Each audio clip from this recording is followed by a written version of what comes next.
Hello, everybody.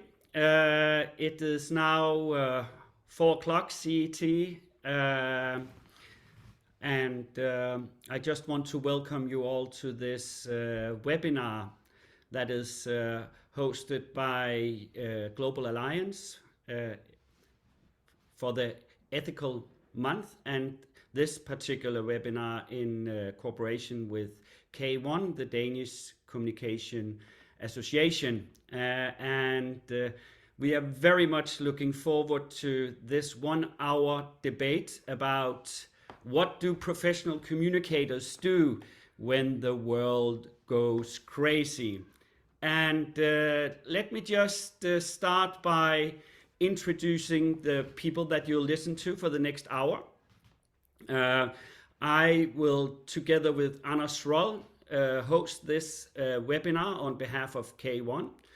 Anders is a director of a company called Associate, and have, like actually all the four of us, has approximately 25 years of experience, so that makes it 100 years in total, and as both a communication manager and now a consultant, as am I. Also, I have a company called Resonans Nordic, and also with a background as both a consultant, as communication manager in several companies, and as way back as a researcher at the university. And with us we have two very special guest stars. Thank you so much for taking the time out, Sara and Thomas. So we have Sara, who is today a VP of Group Communication in the Swedish company Alfa Laval, but has a background for several multi-international companies like Maersk, like McDonald's and others. And then we have with us Mr. Professor Thomas Ritter from the Department of Strategy and Innovation at Copenhagen Business School. Also more than 25 years of experience from a lot of research, and also as a consultant for many international companies. So the purpose of the webinar today is to discuss, you can say, some of the reflections and results of the recent years' development within international politics, crisis, and what that means to big companies that operate on the global scale. And I think it's fair to say for many of us that we have experienced a world that has somewhat gone crazy. We have the whole situation with COVID, we have the war in Ukraine, and we have seen a lot of pressure on companies on other big agendas like climate, like inclusion and diversity, and I can continue. And all of this has sort of put a pressure on our companies to be more active in various questions. And we also experienced new types of crisis, and we'll come back to that. So that is the purpose of today, is to sort of discuss what are then the consequences for people working professionally with communications. We will continue until 5 o'clock CET, and we'll stop the webinar there. We had before the webinar 226 registrations for the webinar. Not all have shown up today, but the webinar will also be recorded, just for your information. And also I'll repeat this when we stop, that please feel free, all of you, to share the webinar with your friends and colleagues on social media afterwards. Please also be active. You can use the reactions button during the webinar. It's always fun to get a raised hand or another emoji during the webinar. You can also use the chat function. We'll try to answer some of the questions during the discussion. We have also prepared a few polls that we would like you to be active in. And the agenda is, I'll set the scene shortly, briefly, in just a second. Then we'll have a poll, then we will have a panel discussion, another poll, Q&A, and some final remarks. So that is about the seminar. And just to setting the scene, you can say that, well, I already mentioned that a lot of things have happened on the international scene the recent years. And one thing that I know that many professional communicators are looking at every year is the Edelman Trust Barometer that sort of try to figure out what is happening within the global trust in the world. One interesting finding last year was that that people are, as default now, more distrustful than trustful when interacting with other people, when meeting them for the first time. And this is a negative development that is going on in many, many years. And I also highlighted just from their 2023 report here that two main results. And one is what they call the institutional imbalance, meaning that we today see a world where the political institutions, politicians are getting less and less trusted in the world. Whereas we also see the same thing when we look at the media. And the only, you can say, institution that sort of keep their trustfulness are the businesses. So people are very much looking for the businesses to take a part in also figuring out how to solve problems that you might say 20 years ago would be defined as a political question to solve, but today people are looking at businesses to have an opinion and to take part in the problem solving. And that is what we see in conclusion number 8 here. People want businesses to do more. But we will come back to that during the panel discussion, but that of course puts a new kind of pressure on our businesses. So with that in mind, I'm not sure that everybody maybe share this opinion with me. So, but just to get started, do you think that the world has gone crazy out there? Let us just have a quick poll to get the webinar going. I hope you see it.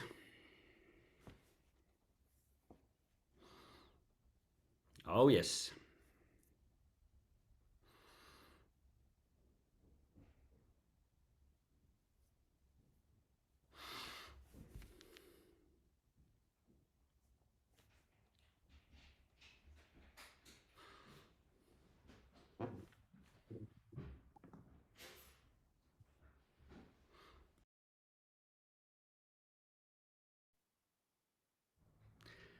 Yeah, so what we see here is actually that 58% of the participants agree the world has gone crazy. At least what we see is that most participants at the webinar agree that we are actually working quite differently to cope with the new challenges in the many communications departments.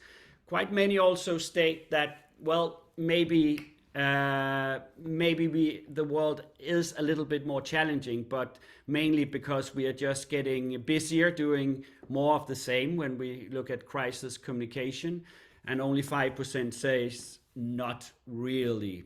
So with that in mind, let me just start with round number 1 of the panel discussion. And the panel discussion here, let's start with you, Thomas. In your opinion, what dilemmas do you see that business leaders are facing today compared to earlier? Well, thanks for having me, and thanks for the invitation. And I agree. I think everybody could have answered all three categories because most of the things are the same. We work in strategy with strategic dilemmas these days a lot, and they have. It's not new. They have been around. But what you showed here on the screen with the Edelman report is that there are higher demands on businesses. They want to do businesses to take more responsibility. And that creates situations where you come easily into dilemmas. And then also we have on the communication side a wider array of tools that everybody can communicate their opinion. And this creates a challenge for communication departments as well as for the strategy departments, because one thing is that the decision becomes more complicated. And the other thing is that the communication around the decision becomes more challenging. And that's sort of the dialogue. And yes, the sort of dilemmas are virtually endless these days. Not for all companies face the same dilemmas, but you know, there are geopolitical issues. Should we be in a certain country or not? There are gender diversity issues. There are growth profitability issues. So it's the old list, but it's much more dilemma than optimization. That's sort of my entry point here. Yeah, thank you, Thomas. And Sara, I mean, based on your experience working with crisis communications for the last 25 years, what development have you seen in this area? Well, I've seen, of course, complexity and pace both grow year over year. I echo also Thomas's points about sort of everyone is their own channel now. So the time where you could monitor the major tier one media outlets in your local market and be relatively sure that there wouldn't be a spread from country to country and handle communication as more sort of a standalone silo, something you sprinkle on top, they're long gone. And with complexity representing a global company, I mean, the factual things here, the sanctions, the law in the issue we're going to discuss later, the law, the labor law, the global law, is so complex in an issue that most people deal with primarily with an emotional outset. So it's sort of two conversations that won't really meet. Also another complicator, along with pace and increased sort of globalization also between media and then the pace of these things spreading and being discussed has changed everything.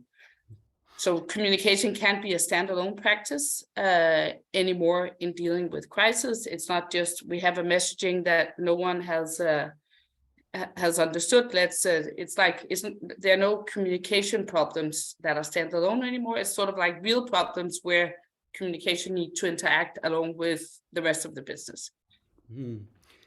So during the recent years, I know that Alfa Laval being an international company, you have also, of course, felt new challenges due to the situation in Ukraine. How have you dealt with that? What have sort of been some of the main issues that you needed to think about handling that crisis? Just before I answer the question, just a bit of context. So Alfa Laval has been in business for 140 years, and of these 120 years in Russia. Basically, at point of the Russian invasion in Ukraine, Alfa Laval had 15 offices in all 11 time zones. Russia is a complicated market to do business in. 250 employees, we even had production there. We had a substantial order book and a substantial activity level there. So a fairly important market, not on top 10, but an important market to Alfa Laval.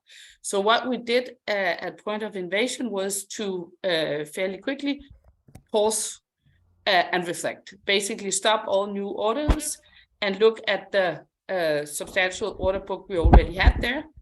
And then, of course, agree to stay compliant, but also look at our contractual obligations we had there. We already or fairly quickly wrote off something like 80 million euro worth of orders, 800 million SEK. Due to sanctions, there's been, for those that don't know, I think 7 or now 8 perhaps rounds of sanctions from the EU. So the job of actually looking through the lens of what we were able to do was substantial.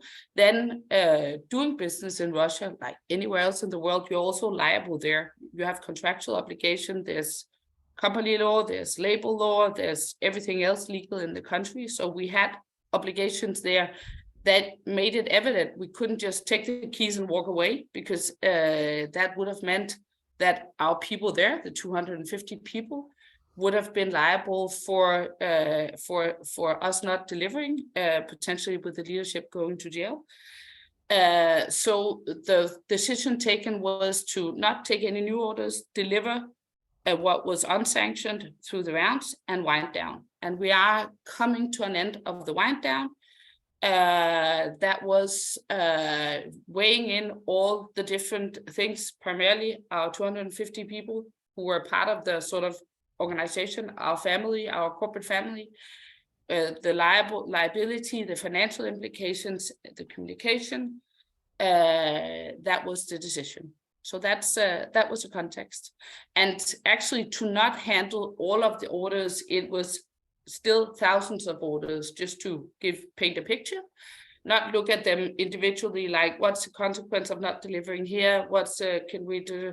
The sanctions and the laws are normally how most corporates do business. We have our business principles that of course describe how we do business according to laws and regulations and sanctions. Sorry. Yeah. So thank you, Sara. So clearly a difficult situation with a lot of dilemmas in it, and I think that Kate Popova has asked a good question here in relation to about handling the war and ethics, and I'll just read it out loud here. A comment about handling the war and ethics. The war become a polarized issue for many international corporations and their Ukraine offices, pressing their mother companies to exit the Russian market because the meaning of neutrality received negative connotations. If you're neutral, then it means you don't care about human lives. My question is, do you think that this approach to neutrality, basically there's no neutrality anymore, will become important for ethics in the upcoming years? And maybe I'll ask you that question, Thomas. Yeah, I think the comment is perfect for our discussions. It's exactly what has changed from our perspective, what we discussed also between us. It is that in the old days, companies could strategically not answer questions of a certain kind, which were not relevant for their business. They could just have no opinion, and the space for that is being smaller. So there's a much larger expectation that companies have an opinion, a strong opinion about virtually everything. And the other way around in terms of communication, if you want to be neutral, because there will be issues where a company doesn't have to have an opinion or may not have an opinion at all, it requires active communication. So you must fight for your neutrality space. And the other thing is, which has changed, or let me say there's an increasing number of dilemmas, is that, in an old strategy interpretation is you make all your analysis, you look at it, and then you make an optimal decision, and then you also have the arguments for communicating why you have done the decision. We are entering a phase where you can make all the analysis you want, you will only find out that you are in a dilemma. where regardless which decision you make, there will be opposition, and the opposition will be well spoken, or at least find channels, as Sara also mentioned, to communicate and to pressure. And then there's not sort of the corporate one-way communication. We tell you what we decided. It becomes a dialogue which needs to be managed in a active and concerned way. So I think that is the current challenge for communication, that you have to communicate much on much larger amount of topics, which you typically don't have to do, and you end up having to, not to apologize, but at least to explain to those who do not agree with you, why is it you're doing certain things, and there will not be an optimum, there will only be a debate. Thank you. So, Anders, I would like to ask you at this point, I mean, based on your experience from being advisor to top managers, what are the biggest difference here? I mean, when looking into this, you walking into your CEO with a plan in your hand, what's different on that plan today compared to earlier? If it's about crisis, in the past, and of course also for certain crisis scenarios, you have an advice to act quickly, to be very clear. So we will come with clear key messages and say, this is what we're going to do. We have to act now to ring fence the issue and get in some kind of control. But the problem with these complex problems is that we don't necessarily have all the information we need, and the issue will evolve over time. So that's where we have to be more reflective, as Sara said. Talked about pausing and reflection. It doesn't mean that we shouldn't act, but we have to be much more careful in what we do. And that's, of course, also changing the perspective of what is a great leader.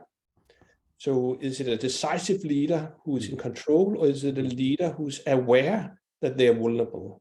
And in their communication, allow to show this. And I think that's the kind of difference we have, that we actually would recommend leaders to show that this is complex. We don't have the answer, but this is the direction we want to go. So when we prepared this webinar and talked things through, one thing that you pointed out, Sara, was that we also sort of see a dilemma between, you can say, the very professional communication to very professional stakeholders, and the maybe uprising of a much more emotional stakeholder in the public, and how to balance that. Could you maybe try to elaborate a little bit on that? Yeah, we see with issues like this, clearly that extends from sort of a target group perspective by far who we normally would communicate to. So we are a business-to-business company. We sell industrial production equipment to a wide host of customers all around the world. We speak to our investors. We are a listed company. We speak to media, but primarily the professional media. All of a sudden, in issues like this that everybody seems to have an opinion about, we also need to engage in a dialogue with much sort of less businessy stakeholders who are just opinionated or emotionally opinionated.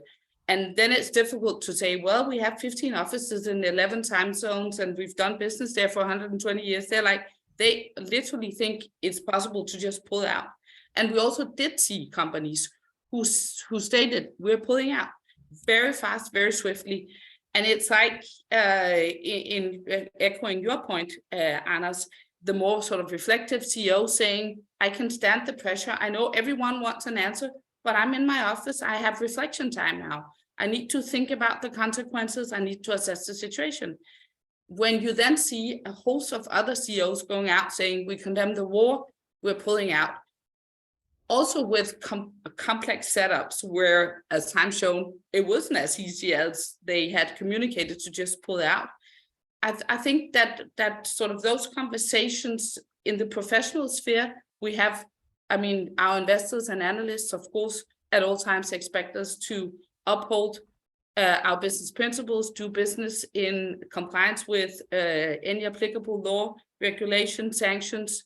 So they're fairly like, we know you do business in these ways, we expect you to also do it in this issue. They're not so sort of one issue focused. They expect that they know us, that we have sort of our sort of corporate integrity is also applying on these issues. Then we have people who we've never spoken to before start blocking about this and that. And there's also a geographical difference. I think that we are in the north part of Europe, we are more sort of issues focused and issues driven right now, at least, where sort of one man can say, I think all companies should just pull out tomorrow, not necessarily taking the time to understand the complexity and also the personal and corporate liability it would be to just pull out and not fulfill your contractual obligations. Yeah, so you can say, will this also be a comment to, we just got another question from, this is an anonymous attendee who says, neutrality is a euphemism for not wanting to take a stand or stand to basic values, normally for commercial reasons. Would you say this is right, or? I think it is in continuation what I said earlier. It is exactly that kind of argumentation which leads to a situation that an organization has to professionally communicate to everything because the neutral zone is shrinking. So you cannot allow yourself to say, oh, I'm neutral, or I don't want to comment on this. And as Sara also said, if all your peers in the industry suddenly come out and make big statements, there is suddenly a very high pressure to say something. And then comes, of course, the decision of what do we gonna say, which kind of stand do we take in this discussion, which is a difficult task. And I think Sara has a perfect example of her company, how difficult it is to give a business relevant answer to something what a majority of people expects to be a yes or no question. Yeah, are you pulling out? Yes or no?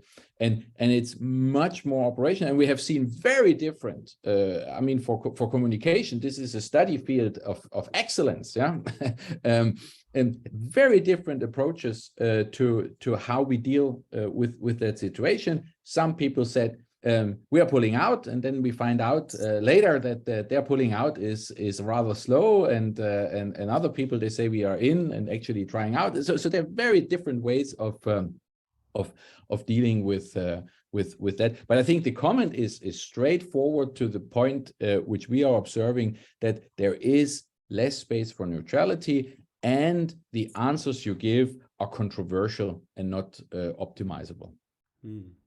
And if I can add here, Pelle and Anders, that, I mean, now just having passed the 1 year mark for the start of the war, in the company I represent, our order book is now almost depleted. It's almost empty. So, and now we are having the discussion out there, is 12 months a long time or a short time? Is that sort of, and again, that there's no sort of assessment of necessarily facts on both sides of that dialogue. We don't share the same facts, because to us 12 months is a fast wind down, where to the public it's something else.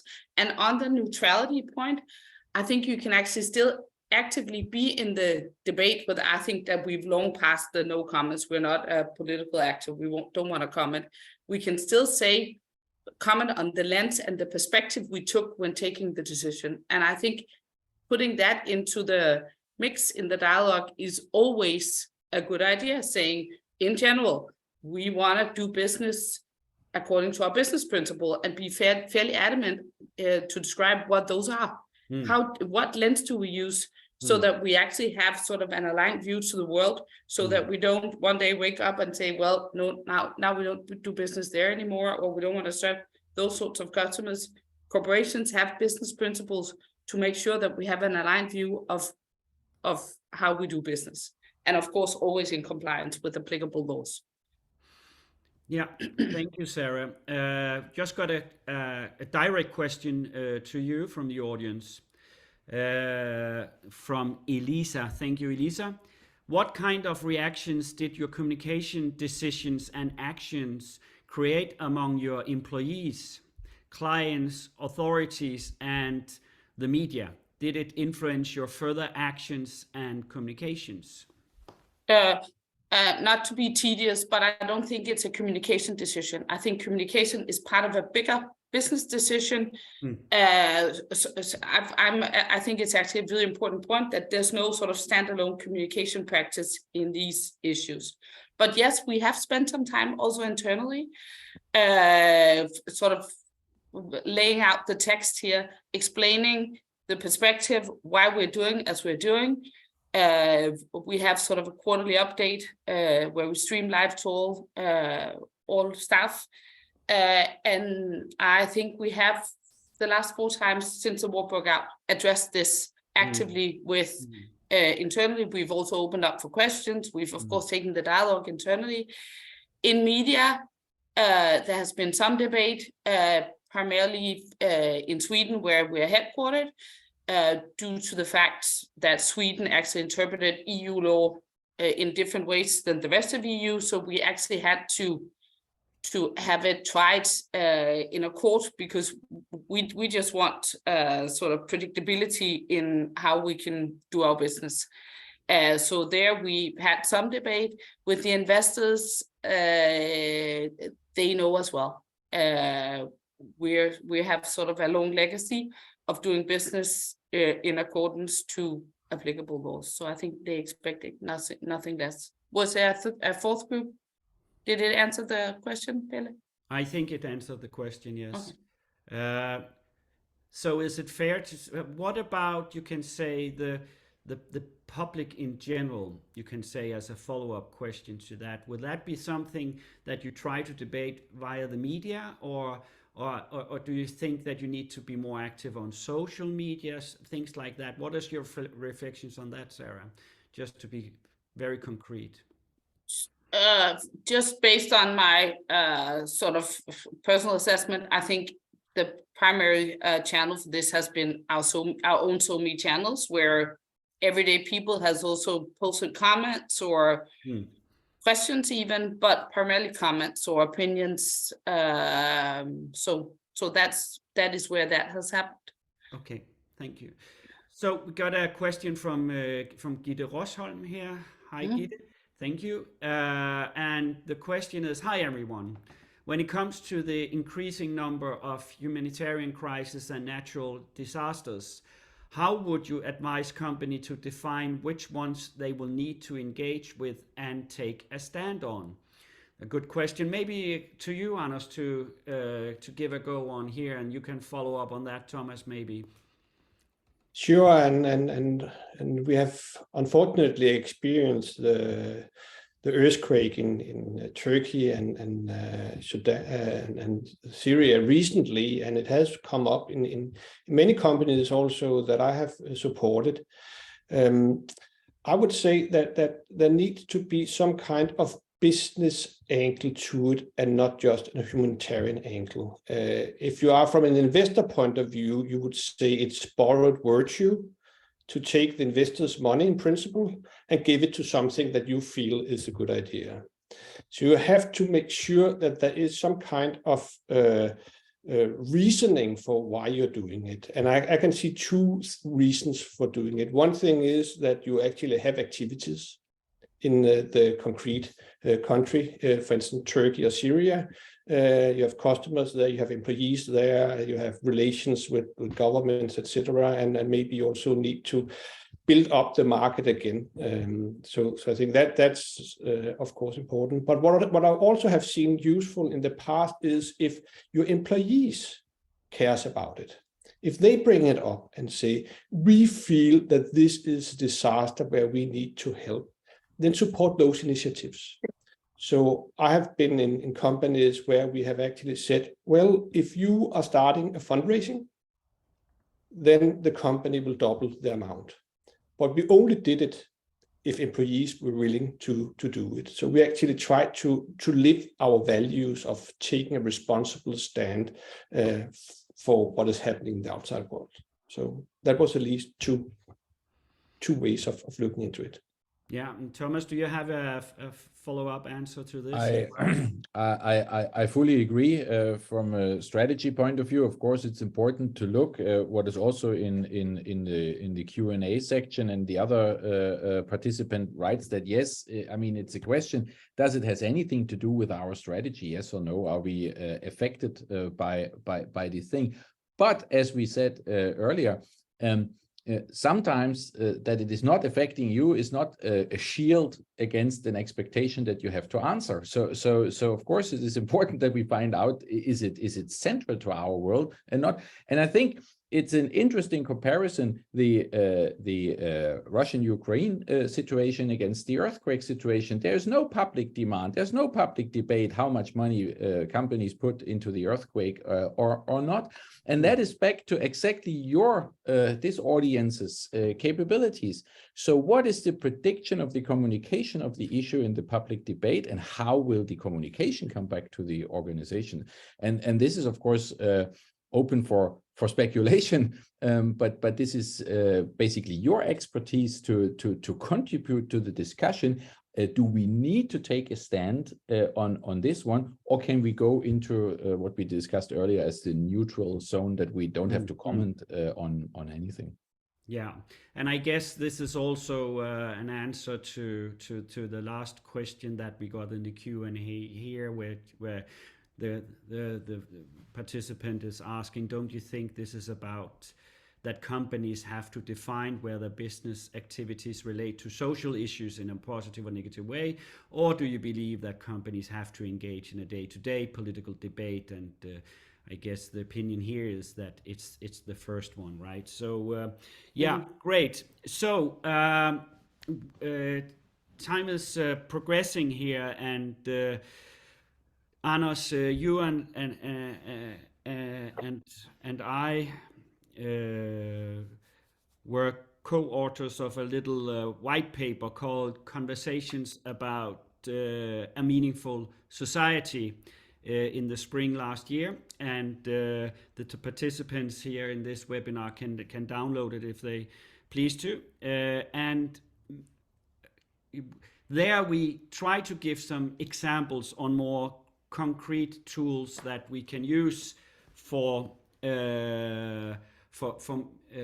having meaningful discussions with our audiences. And maybe you'll try to share some of the thoughts and ideas here. So I'll just see if I can bring up some of the. Sure, Pelle. While you try. While I do that, you can maybe just give it verbally. Yeah.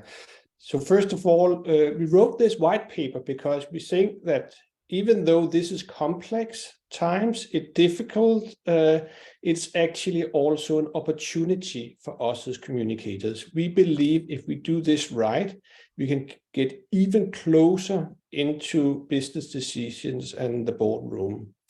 So I think that's a positive part of it.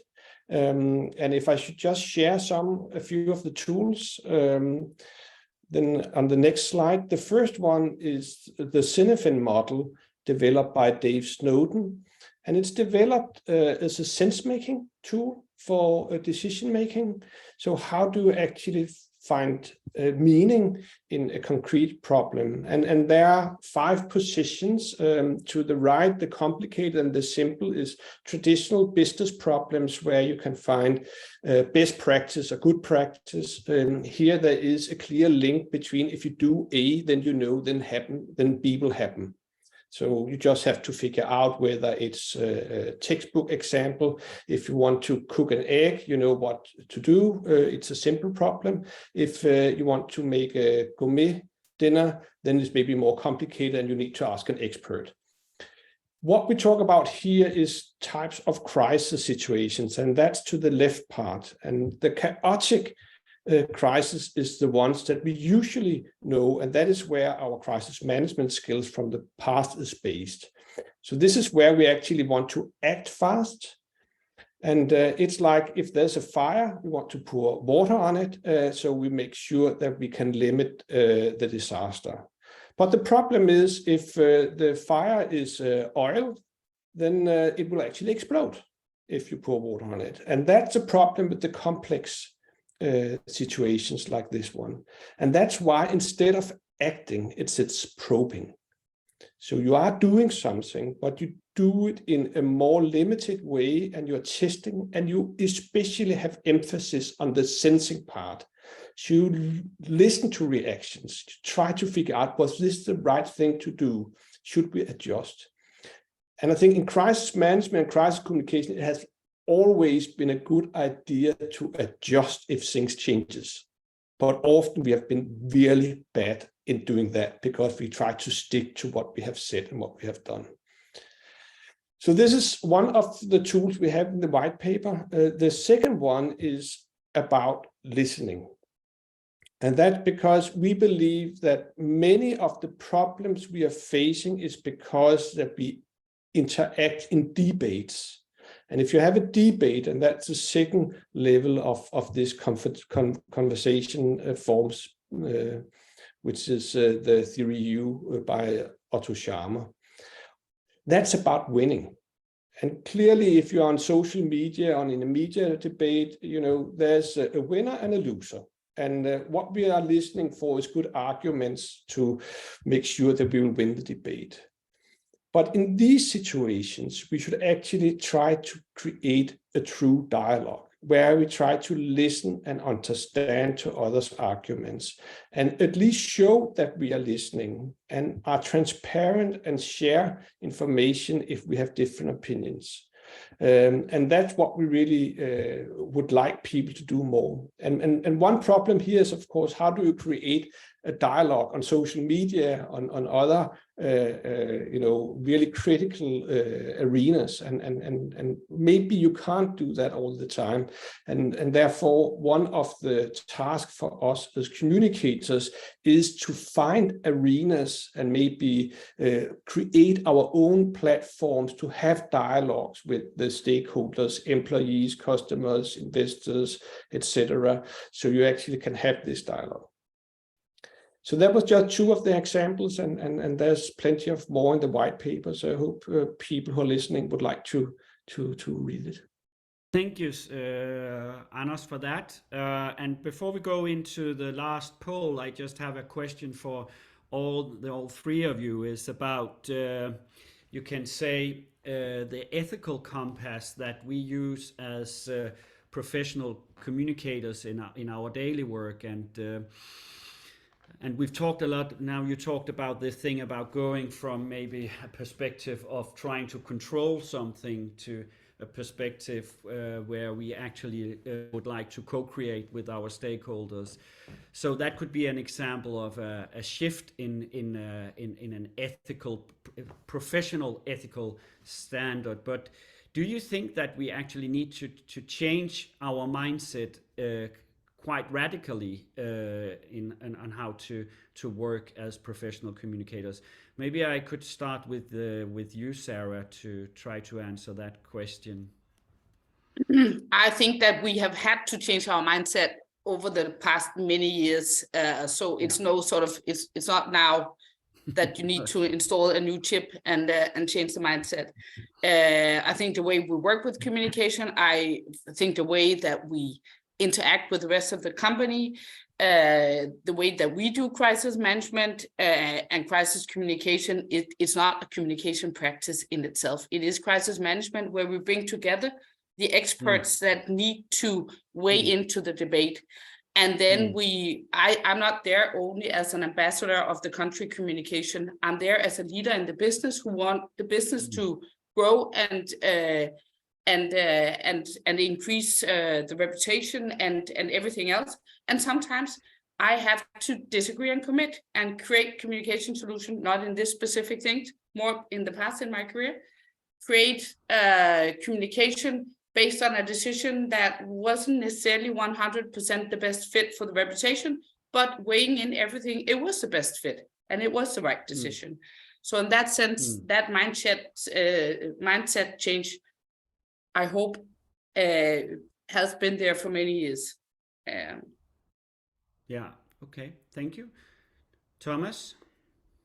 I think the interesting thing with the ethical compass and company values, or say what you ever would like to call it, that is of course a very important thing, that we have a certain way of thinking, a certain way of behaving, a certain way of making decisions. The problem we are discussing is that increasingly the compass itself is challenged, not the decision you have made on the compass, that people say, hey, listen, you as a tradition-oriented, conservative and powerful provider in the industry, I would have expected you to do something else. The problem is that there are 5 different opinions shooting at your base. And it becomes a much stronger issue to stand with your decision and to explain. And you have to live with the disagreement, with a publicly debated disagreement. And I think, and I agree with Sara, I mean, it didn't happen yesterday and it didn't happen a year ago. It is an increasing process which has been accelerated by recent events. I think there was the president before the current president has divided the US and the rest of the world in their opinion.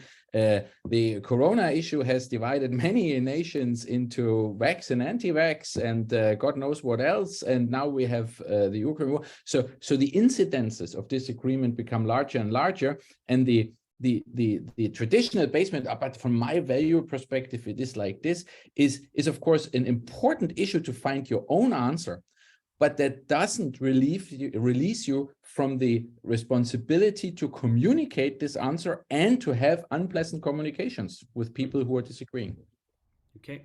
And if we can add, Thomas, the fact that everyone is now their own channel. I mean, 10, 15 years ago, you would have to go through the effort of writing an op-ed, sending it to a paper, waiting for your sort of speaking time. How now everyone has their own platform. So the access to the platform, I think, has also, of course, increased the pace and the complexity here. Yeah, thank you. Anders, do you have anything to add? I think on top of that is hyper transparency. So we have to be much more open than in the past about not just what we think is a good idea, but also what we do. So talking about the process, sharing the steps we make, sharing information about that, I think is of increased importance. And it's not just something that started yesterday or a year ago. But that's critical. And the last part is maybe inclusion. Thomas mentioned this about that you will be in dialogue with people who are don't have the same opinion as you, and maybe if you actually invite them in, you will win from that. But you will also be seen as someone who actually is trying to solve a problem. So okay. Inclusion and transparency. Yeah, then we have a little, quite a long question here in the Q&A. So again from an anonymous attendee, it goes, an interesting case with LG Electronics Russia. They announced that they were suspending operations in Russia, and simultaneously a PR director of LG Russia proudly shared a picture of an award she received from Putin. Ouch. But there was not much negative feedback about the obvious crisis situation because 1, nobody cared about the brand. 2, there was no international PR communication ethic organizations evaluating such contradictory action and making them public. So the question is here, do we need one? Maybe we need one, an international ethics organization that could analyze and report such cases, make them public. Thank you. Anyone have an opinion on that? I'm not quite sure, and now I may be making myself subject to a controversial debate outside this forum, but let's try anyway.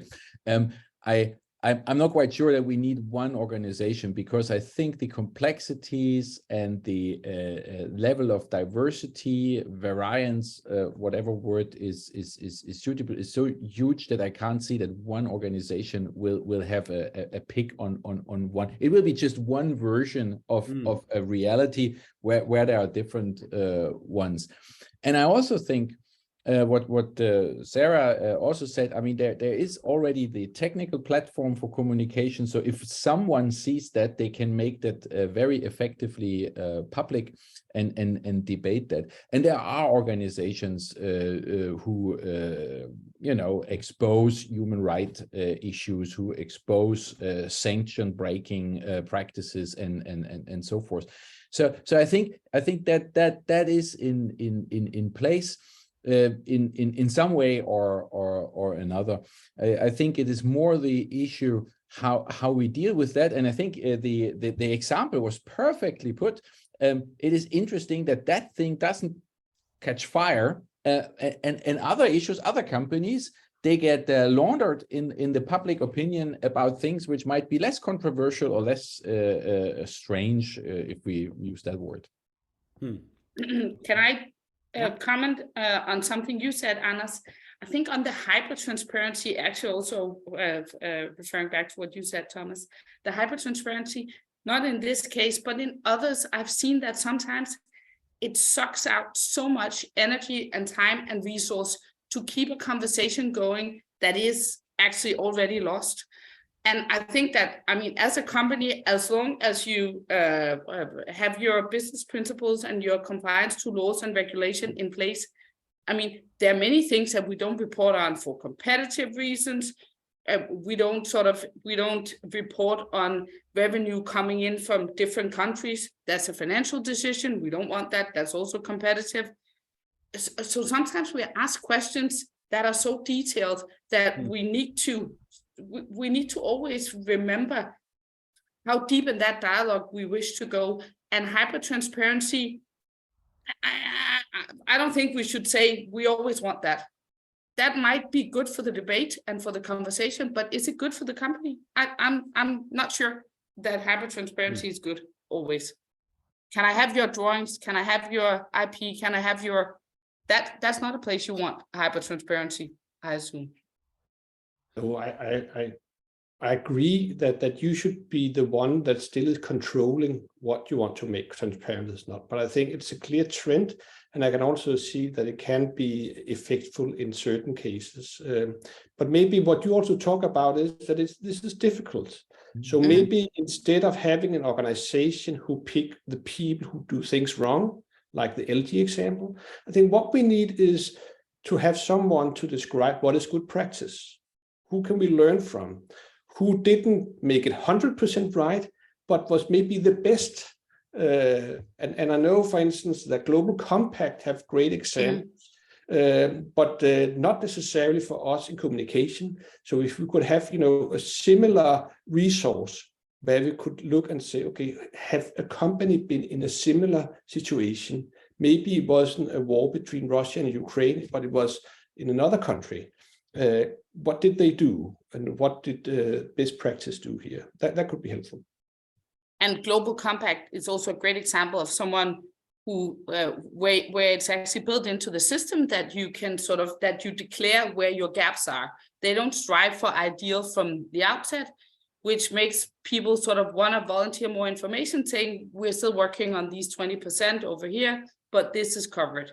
I think that's actually a really good benchmark to have, do a Global Compact type of thing for communication.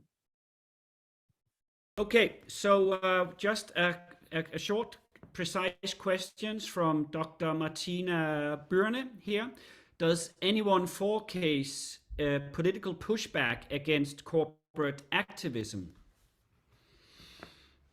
That is an easy and a difficult answer. The easy part is yes, just look to Russia and some business people saying something against the war.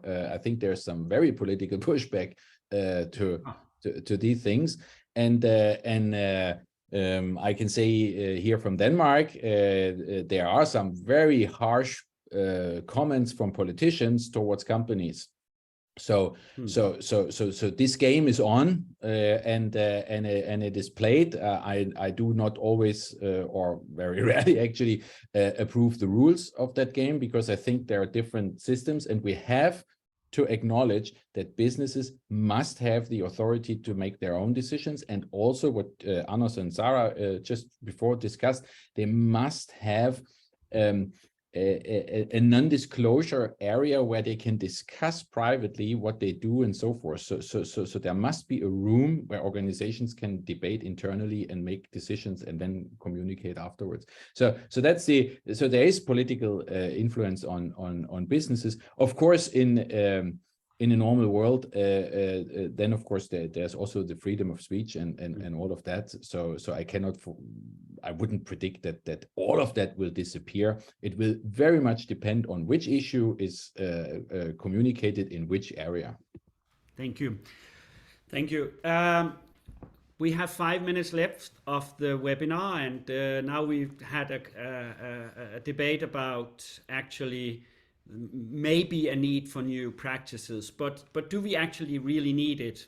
And just as a part of also your reflection and conclusion on this webinar, dear participants, I have this last poll for you. So, do communicators need to develop new professional practices in the future to handle the crazy problems in the world? No, our existing crisis communication models and mindset is sufficient. Or yes, we need to develop radically new crisis communication models and new professional ethics.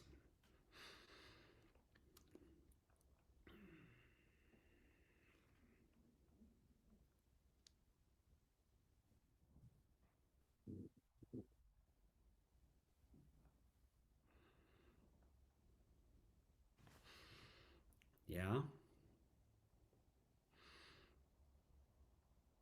And most have answered now, so I'm going to end the poll and share the results with you. That maybe not surprisingly, most of you think that we need to develop. Do we actually mean radically new crisis communication models and new professional ethics?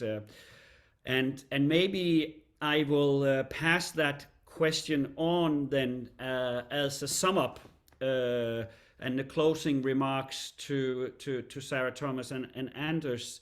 So if you could just choose one thing that we as professional communicators should focus on to help businesses in this crazy world, what would that be? Starting maybe with you, Thomas. Oh, thank you. From what I work with, one of the key things is the acceptance, the explicit acceptance that we are in a dilemma situation. That doesn't mean that everything is a dilemma. That's not what we are working with. But if you are in a dilemma, it is important that you accept it, that you are in a no-win or whatever situation. And from that, create also not only your decision, but also your communication. If you need new models for that or old models, but I think the mindset of this sort of challenge is important to realize and to work with. Thank you. Sara, do you have one thing you would pick? Yeah, I think we should sort of dissolve or stop speaking about crisis communication and just enter into real teamwork around crisis management. Yeah. We are supporters of the business. So I think in crisis communication, there's this strive for ideal, like we've all been taught the models of like, we listen, we learn, we change our ways. Now we're a new company. It's something entirely different. We'll never do it again. And then it's gone. That model is just long gone to me. So I think to solve the thought of being able to solve these issues through communication alone, work increasingly with legal, HR, finance, the business leaders to truly understand the context and what's at stake, and then put communication into the mix, but not a standalone. Thank you. And Anders, for the last closing remark here. Yeah, maybe on top of Sarah's, being part of a team, be even more clear on what is it that we in communication offers to the table. And one thing could be democracy fitness. So leaders are offered sales training when they meet with customers, how to solve conflicts when they are talking with employees from HR, but they are not necessarily good at having democratic conversations. And there are tools for that. It's like, showing empathy, like having a position, accepting others as a position, etc.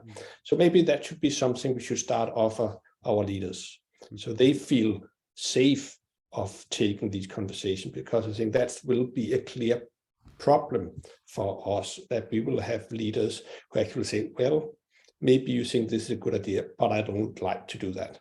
Okay, so thank you. So accepting dilemmas, stop talking about communication, crisis management, but crisis management instead, and offering democratic fitness to our leaders.